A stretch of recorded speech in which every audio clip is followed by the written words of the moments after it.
Good morning, all of you. Now we are continuing about the chapter number 6 central government. अब हम निरंतर कर रहे हैं केंद्र सरकार के बारे में हम पढ़ रहे हैं। जैसा कि हमने पिछली कक्षा में देखा कि जो सरकार है वह किसे कहते हैं। सरकार एक ऐसा संगठन है जो राज्य को मूर्त रूप प्रदान करता है। The government is an organization which provide the state a tangible form। हमने देखा कि राज्य को जो मूर्त रूप प्रदान करने का कार्य है वो सरकार के द्वारा किया जाता है। इसके अलावा मूर्त रूप जो राज्य को दिया जाता है वो किस प्रकार दिया जाता है कि जो सरकार है वह राज्य की इच्छाओं को प्रकट करती है, express his desires and implement his desire, और वह इसकी इच्छाओं को लागू करने का जो है कार्य करती है। इसके अलावा हमने सरकार के बारे में देखा कि यह जो है राज्य के को भावनात्मक रूप से रूप प्रदान करती है। अगर मान लो ये कहें कि राज्य से अगर सरकार को हटा दिया जाए, division between government and state, then state is only a emotional thing। केवल क्या बनकर रह जाएगा राज्य अगर सरकार को हटा दिया जाए तो वह केवल और केवल एकमात्र चीज और वह है कि भावनात्मक वस्तु बनकर रह जाएगी, एक विचारात्मक वस्तु बनकर रह जाएगी। इसके अलावा हमने देखा कि जैसा कि गार्डनर महोदय ने कहा कि जो government is such organisation, agency और मशीन की जो सरकार है वह एक ऐसी मशीन है, सरकार एक ऐसी संस्था है, यह एक ऐसा संगठन है जिसके माध्यम से क्या किया जाता है, स्टेट जिसका डिटरमाइन द पॉलिसी। सरकार जो राज्य है वह अपनी नीतियों का निर्धारण करती है। इसके अलावा और क्या करती है, नॉर्मल इश्यू रेगुलराइज के जो सामान्य बिंदु है या सामान्य जो मुद्दे हैं उनको वह क्या करती है, निरंतर करती है। वह developing the welfare of public, के जो जन कल्याण के कार्य है उन्हें विकसित करने का कार्य करती है। नेक्स्ट हमने देखा था कि ऑर्गन ऑफ गवर्नमेंट, कि जब हमने सरकार के अंगों के बारे में बात की थी तो हमने देखा था कि सरकार के मुख्य रूप से जो है 3 अंग होते हैं। इन 3 अंगों में हमने देखा था कि लेजिस्लेचर यानी कि विधायिका, वुमेन द प्रिंसिपल्स जो क्या करती है, नियमों को बनाने का कार्य करती है। नेक्स्ट हमने देखा था इसमें कि कार्यपालिका जिसे हम एग्जीक्यूटिव के नाम से पुकारते हैं, जो कि नियमों को लागू करने का कार्य करती है। और सबसे लास्ट में हमने जुडिशरी के बारे में देखा था जो कि न्यायपालिका होती है और जो नियमों को और कानूनों को प्रोटेक्ट करने का कार्य करती है। अब हम देख रहे हैं legislature, we read about legislature जिसे हम विधायिका के नाम से भी पुकारते हैं।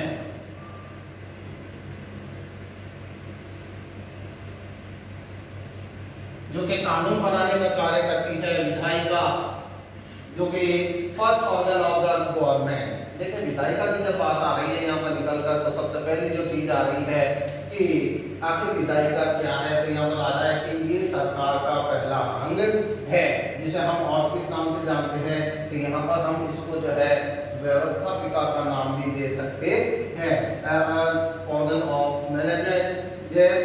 अब इसको हम first organ of the government, कि ये जो है सरकार का कौन सा अंग है, यह सरकार का पहला अंग है। अगर हमसे कोई पूछता है कि सरकार का पहला अंग कौन सा है, it is the first organ of the government, then we of that it is legislature, कि ये विधायिका है जो सरकार का प्रथम अंग है। In context of Indian government system, कि जब हम भारतीय शासन प्रणाली की बात करते हैं, भारतीय शासन प्रणाली की जब हम बात करते हैं तो यहाँ पर जो शासन प्रणाली हम देखते हैं, विधायिका का जो स्वरूप देखते हैं वो कैसा स्वरूप देखते हैं, तो यहाँ पर हम 2 तरीके का रूप यहाँ पर देखते हैं। फर्स्ट है फेडरल एंड देन सेकंड है यहाँ पर स्टेट, है कि फेडरल यानी कि भारत में जो विधायिका है वो 2 भागों में 2 रूपों में देखने को मिलती है। पहली है संघीय विधायिका और दूसरी है राज्य विधायिका, जिसे हम विधानसभा के नाम से भी पुकार सकते हैं। यहाँ पर देखेंगे फेडरल फॉर्म यानी संघीय सरकार, जो कि आपके सेंट्रल में बैठी हुई है, दिल्ली में बैठी हुई है, नरेंद्र मोदी के नेतृत्व में जो कार्य कर रही है, वो कौन सी गवर्नमेंट है? वो फेडरल गवर्नमेंट है। फेडरल फॉर्म है, जिसको हम केंद्र के नाम से भी पुकारते हैं, केंद्र सरकार भी कहते हैं।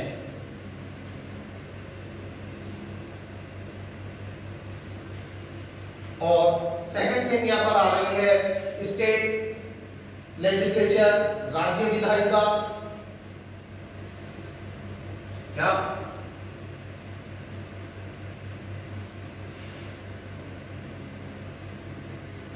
राज्य विधायिका है कि जो आपके स्टेट लेवल पर वर्क कर रही है। आज जैसे राजस्थान में हम देखते हैं कि मुख्यमंत्री अशोक गहलोत, सीएम अशोक गहलोत के नेतृत्व में जो गवर्नमेंट वर्क कर रही है, ये कौन से लेवल पर आ गई? ये स्टेट लेवल पर आ गई। तो इस तरीके से हम देखते हैं कि जो इंडिया में जो लेजिस्लेचर है, लेजिस्लेचर जो है उसे कितने पार्ट में? 2 पार्ट, इन 2 पार्ट्स, 2 भागों में डिवाइड किया गया है। कितने पार्ट में डिवाइड किया गया है? 2 पार्ट में डिवाइड किया गया है, 2 भागों में बांटा गया है। और वो 2 भाग कौन कौन से हैं? फेडरल एंड स्टेट, यानी कि संघ एवं राज्य।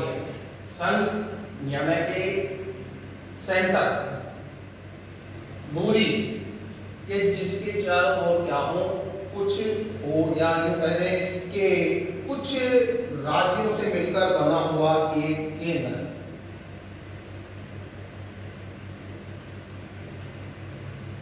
तो यहाँ पर देखिए कि जब भारतीय संघीय सरकार की हम बात करते हैं, भारतीय संघीय सरकार की जब हम बात करते हैं, तो देखिए और कॉन्स्टिट्यूशन है name the federal legislature as the parliament.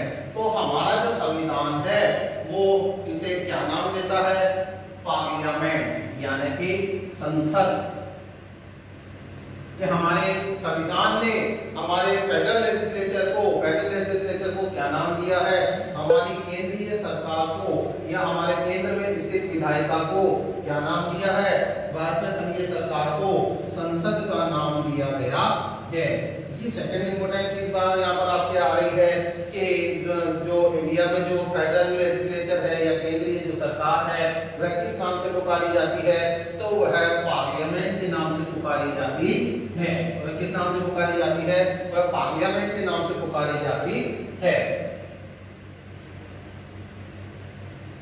अब जब हम पार्लियामेंट की बात कर रहे हैं, तो ये अब आपके दिमाग में एक चीज आ रही होगी कि ये पार्लियामेंट आखिर कहां से आ गई? ये पार्लियामेंट नहीं और कौन सी चीज है? तो यहाँ पर हम देख रहे हैं कि जो पार्लियामेंट है वो फेडरल लेजिस्लेचर है, केंद्रीय विधायिका है, जो किससे मिलकर बनी होती है। तो यहाँ पर हमको बताया जा रहा है अकॉर्डिंग टू आर्टिकल 79 है भारतीय संविधान का जो अनुच्छेद 79 है, भारतीय संविधान का अनुच्छेद 79 पर कौन सा? आर्टिकल 79 या अनुच्छेद 79 जो हमें ये कहता है कि भारत में एक संसद होगी। पार्लियामेंट है डेवलप इन इंडिया, कि भारत में क्या होगी? एक संसद होगी जो किससे मिलकर बनी होगी। तो उसके बारे में यहाँ पर हमको बताया जा रहा है Indian constitution is the parliament in the Indian union, है कि भारतीय संघ में क्या होगी? एक संसद होगी जो किससे मिलकर बनी होगी। तो यहाँ पर हमको बताया जा रहा है कि इस form jointly by the president and the 2 house, namely Lok Sabha and Rajya Sabha, जो किससे मिलकर बनी होगी। तो यहाँ पर देखें कि मेनली वो 2 अंगों से मिलकर बनी होंगी, एक प्रेसिडेंट यानी राष्ट्रपति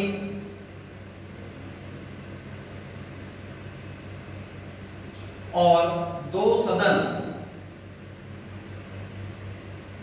2 हाउसेज, जैसे क्या नाम दिया जा रहा है?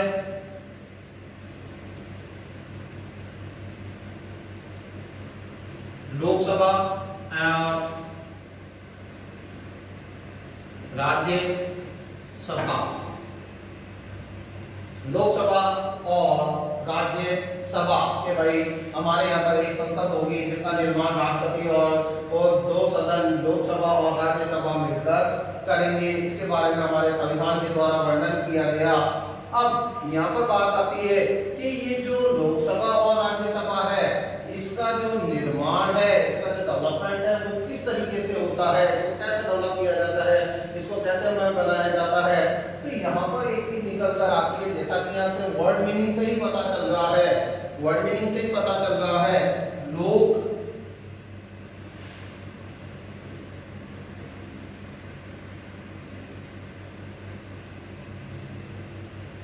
एंड सभा, लोक यानी पीपल,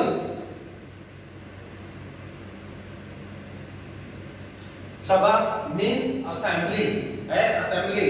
तो यहाँ पर देखिए कि ये पीपल कौन होंगे, तो ये पीपल जो है इंडियन होंगे, वो रेजिड इन इंडिया, जो भारत में निवास करते होंगे, जो भारत के निवासी होंगे, जो भारत में रहते होंगे।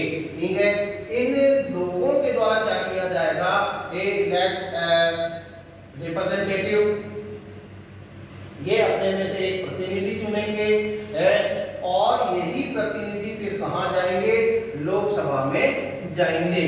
तो यहाँ पर देखें कि ये प्रतिनिधि कैसे चुनेंगे, तो यहाँ पर एक चीज निकल कर आती है, पर एंड लेफ्ट।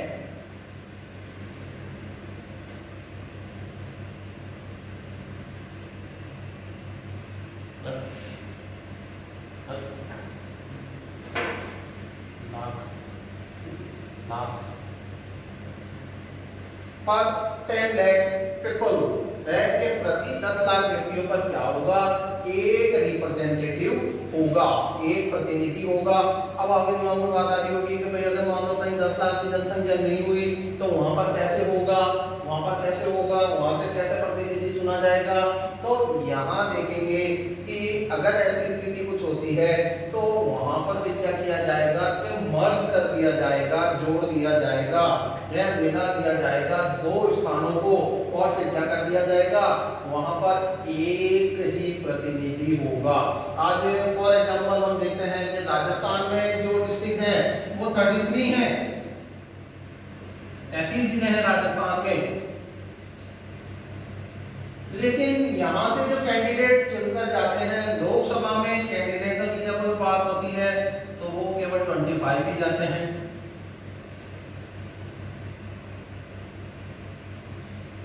क्यों, व्हाई? क्योंकि लगभग 8 डिस्ट्रिक्ट ऐसे हैं राजस्थान में कि जहां पर जो पॉपुलेशन है, जो जनसंख्या है वो 10 लाख से डाउन है, कम है। इस वजह से फिर क्या कर दिया गया है, इन 8 डिस्ट्रिक्ट को जो है आपस में मर्ज करके एक लोकसभा सीट को डेवलप किया गया है, बनाया गया है। आज फॉर एग्जाम्पल देखें हम जालोर सिरोही राजस्थान का एक एग्जाम्पल है कि जहां पर 2 डिस्ट्रिक्ट को आपस में मर्ज करके जो है क्या किया गया है, एक सीट को डेवलप किया गया है। एक मेंबर ऑफ पार्लियामेंट यहाँ से जो है इलेक्ट होकर जाता है, चुनकर जाता है। आज जैसे talk Sawai Madhopur for example talk Sawai Madhopur के जहाँ पर क्या होता है, एक ही जो रिप्रेजेंटेटिव है वो इलेक्ट होकर लोकसभा में जाता है। तो यहाँ पर ये चीज हम देख रहे हैं कि अगर मान लो कहीं जनसंख्या 10 लाख नहीं होती है, कहीं की जनसंख्या अगर 10 लाख नहीं होती है तो वहाँ क्या किया जाता है, तो सीटों को मर्ज करके जो है उनको रिप्रेजेंटेटिव प्रोवाइड करवाए जाते हैं, या रिप्रेजेंटेटिव को जो है इलेक्शन में खड़ा किया जाता है। इस तरीके से जो है हमारी लोकसभा जो है लोगों के द्वारा चुनकर बनाई जाती है। हमारे जो लोकसभा के सदस्य हैं उनको कौन चुनता है, तो उनको जो है सिटीजन्स ऑफ इंडिया है, members are elected by the citizens of India है, जो भारत के नागरिक हैं उन्हें ही यह अधिकार होता है कि वह क्या करें, कि वह लोकसभा के सदस्यों का निर्वाचन करें। तो देखें कि लोकसभा सदस्यों को जो है किसके द्वारा चुना जाता है, नागरिकों के द्वारा चुना जाता है। अब एक चीज यहाँ पर आती है कि क्या इन सदस्यों को सभी नागरिक चुन लेते हैं, क्या सभी नागरिकों को अधिकार होता है? The whole members are right to elect a member? No. Adult franchise यानी किस आधार पर इनको चुना जाता है? वयस्क मताधिकार के माध्यम से इनको चुना जाता है। वयस्क मताधिकार के माध्यम से इनको चुना जाता है। अब ये वयस्क मताधिकार क्या होता है? तो यहाँ पर देखें कि according to constitution of India, भारतीय संविधान के अनुसार, दोज पीपल्स अडल्ट, वे लोग वयस्क कहलाते हैं जो कितनी आयु वर्ष रखते हैं? 18 ईयर्स।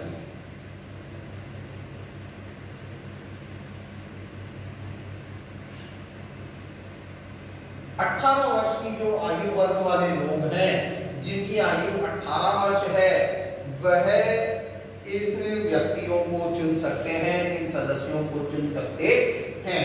यहाँ पर हम देख रहे हैं कि क्या कहीं से भी चुन लेंगे? नहीं। तो यहाँ पर जब हम इनके कंडीशंस की बात करते हैं तो कुछ कंडीशंस आती हैं कि वेरी फर्स्ट कंडीशन इंडियन, वह भारत का नागरिक होना चाहिए। सेकंड कंडीशन यहाँ पर आ रही है कि उसका जो नाम है वहाँ की मतदाता सूची में होना चाहिए जहाँ वह मत दे रहा है कि जो भी व्यक्ति है जहाँ भी वह अपने मेंबर को चुन रहा है, सदस्य को चुन रहा है, प्रतिनिधि को चुन रहा है, उसका जो नाम है वहाँ पर वोटर लिस्ट में होना चाहिए। फॉर एग्जाम्पल कि कोई अजमेर का रेजिडेंस है कि किसी का रेजिडेंस अजमेर है और वो कहेंगे नहीं साहब मैं तो जयपुर में जाकर किसी प्रतिनिधि को चुनूंगा, this is not possible. Why? क्योंकि वहां पर उसका वोटर लिस्ट में नाम नहीं है। तो भाई देखो कि भारतीय नागरिक होने के साथ साथ क्या होना चाहिए कि वहां के मतदाता सूची में उसका नाम भी होना चाहिए। और मतदाता सूची में नाम कब होगा? when is 18 years old, कि जब वह 18 वर्ष का होगा है तो उसका जो है मतदाता सूची में नाम होगा और वह निर्वाचन में भाग ले पाएगा, कंसर्ट इन इलेक्शंस। अब एक चीज यहाँ पर आती है कि आखिर टोटल जो मेंबर्स हैं उनके कितने हैं? तो यहाँ पर देखिए बताया जा रही है फॉर्मेशन ऑफ लोकसभा में बताया जा रहा है। लोकसभा इज द फर्स्ट और ऑफ द पार्लियामेंट, कि जो लोकसभा है वो किस प्रकार का सदन है कि फर्स्ट यानी प्रथम सदन है, लोअर हाउस यानी कि निम्न सदन है, और हाउस ऑफ द पीपल, यह किसका सदन है?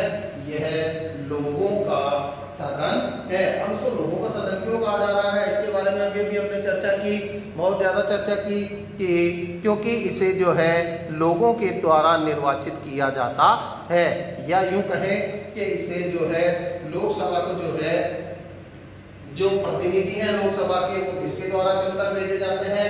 लोगों के द्वारा चुनकर भेजे जाते हैं, भारतीय नागरिकों के द्वारा चुनकर भेजे जाते हैं। वहां पर ये किसको रिप्रेजेंट करते हैं? जो लोकसभा है, लोकसभा सेंट्रल में जो है इंडियन जो सिटीजन्स हैं, इंडियन जो सिटीजन्स हैं, भारतीय जो नागरिक हैं, उसको रिप्रेजेंट करने वाला एक हाउस है। कि अगर मान लो आपसे कोई बात करता है कि पार्लियामेंट में जो है लोगों का क्या कंट्रीब्यूशन है, लोगों का क्या योगदान है, लोगों को कौन रिप्रेजेंट करता है, तो हम यहाँ पर बड़े आसानी से बता सकते हैं उनको कि भाई जो लोगों को रिप्रेजेंट करने वाला जो हाउस है, जो सदन है, वो लोकसभा है। कि जो लोकसभा है वो लोगों को प्रदर्शित करता है या उनका प्रतिनिधित्व वहां पर करता है। नेक्स्ट चीज यहाँ पर आती है कि आखिर इसके जो मेंबर्स हैं वो कितनी है, उनकी काउंट कितनी है, मेंबर्स की जो काउंट है, मेंबर सदस्यों की जो संख्या है वह कितनी है। तो यहाँ पर एक चीज निकल कर आती है कि आरंभ में स्टार्ट है, शुरुआत में जो है इनकी सदस्य संख्या 500 तय की गई थी। In beginning the number of members of Lok Sabha was fixed as 500। कितनी तय की गई थी?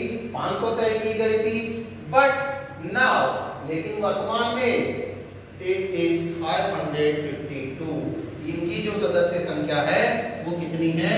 552 है। वर्तमान पहले कितनी थी? 500 थी, अब कितनी हो गई? 552 हो गई। क्यों हो गई? As per the Goa Daman and Diu reorganisation act 1987 के अकॉर्डिंग कि जब 1961 में गोवा को भारत में मिला लिया गया, दमन दीव को भी भारत में मिला लिया गया, तो 1987 में क्या किया गया कि चेंज किया गया है। चेंज क्यों किया गया? कि भाई जो इंडिया का पार्ट है उसमें थोड़ा सा चेंज आ गया, बदलाव आ गया, वो थोड़ा सा बढ़ गया। तो यहाँ के लोगों को भी जो है रिप्रेजेंट करने के लिए, यहाँ के लोगों को भी जो है योगदान देने के लिए, यहाँ के लोगों को भी शामिल करने के लिए, इंक्लूड करने के लिए फिर क्या किया गया कि हमारे कॉन्स्टिट्यूशन में भी चेंज किया गया। और जब कॉन्स्टिट्यूशन में चेंज हुआ वो ये हुआ कि हमारी जो लोकसभा है, हमारा जो निम्न सदन है, हमारा जो लोअर हाउस है, हमारा जो रिप्रेजेंटेटिव ऑफ पीपल्स वाला हाउस है, उसकी जो कैंडिडेट नंबर है उनको भी चेंज कर दिया गया, बढ़ा दिया गया, इंक्रीज कर दिया गया। और उनको कितना कर दिया गया? 552 कर दिया गया। तो वर्तमान में अगर जैसे मान लो कि हम लोकसभा के सदस्यों की बात करते हैं तो यहाँ पर एक ही निकल कर आती है कि ये जो सदस्य संख्या है वो कितनी है? वो 552 है। अब क्या 552 जो सदस्य हैं वो सारे के सारे एक साथ ही आ जाते हैं? क्या सारे के सारे एक साथ ही आ जाते हैं? नहीं, यहाँ पर भी कुछ चीज निकल कर आती है और वो ये निकल कर आती है कि इन 552 सदस्यों में से, इन 552 सदस्यों में से जो सदस्य हैं वो अलग अलग तरीके से चुने जाते हैं। अलग अलग तरीके से कैसे चुने जाते हैं? तो यहाँ पर हम देखते हैं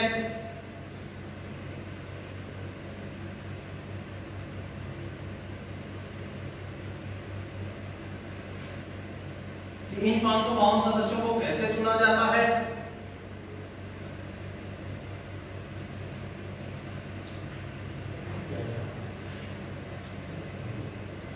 552, ये देखिए ये जो 552 सदस्य हैं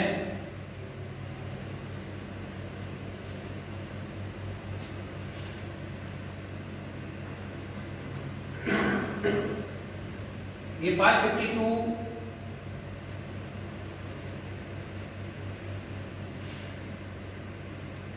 जो मेंबर्स हैं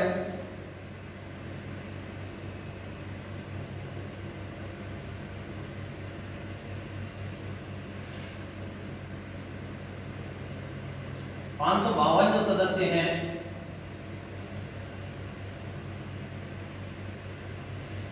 इनमें से 530 जो मेंबर हैं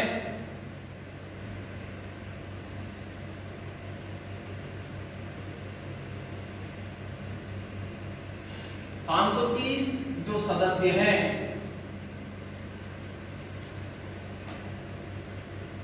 ये कहां से चुनकर आते हैं? तो यहां पर देखिए बताया जा रहा है हमको फ्रॉम वेरियस स्टेट।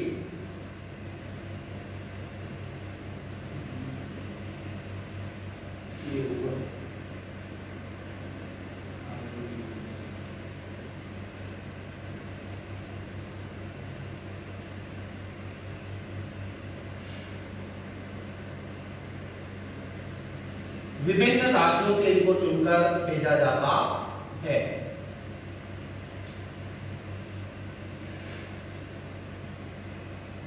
विभिन्न राज्य इनको चुनकर भेजते हैं। आज जैसे कि महाराष्ट्र है, आज जैसे कि राजस्थान है, आज जैसे कि यूपी है।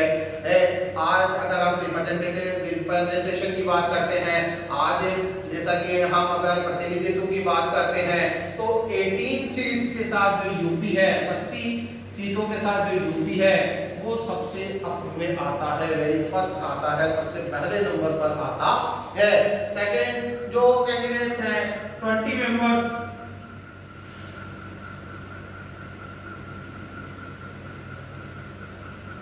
ये कहां से आते हैं? तो यहां पर बात आती है यूनियन टेरिटरी की। केंद्र जो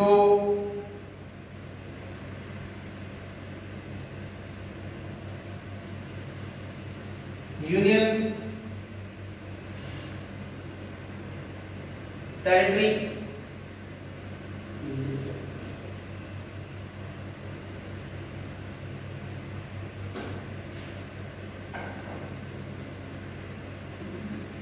यानी कि जो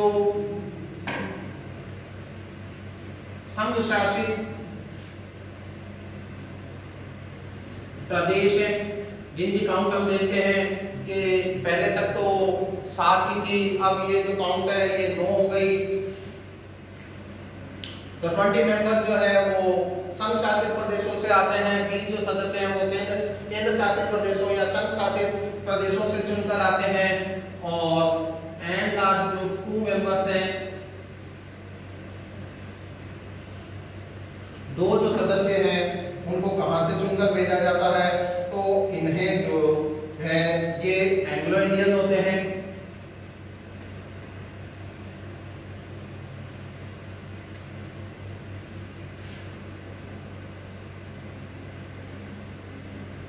जिसे हम आंग्ल भारतीय कहते हैं।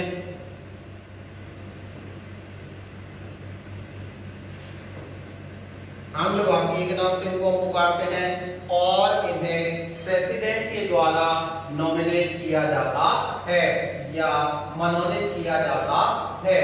Thank you.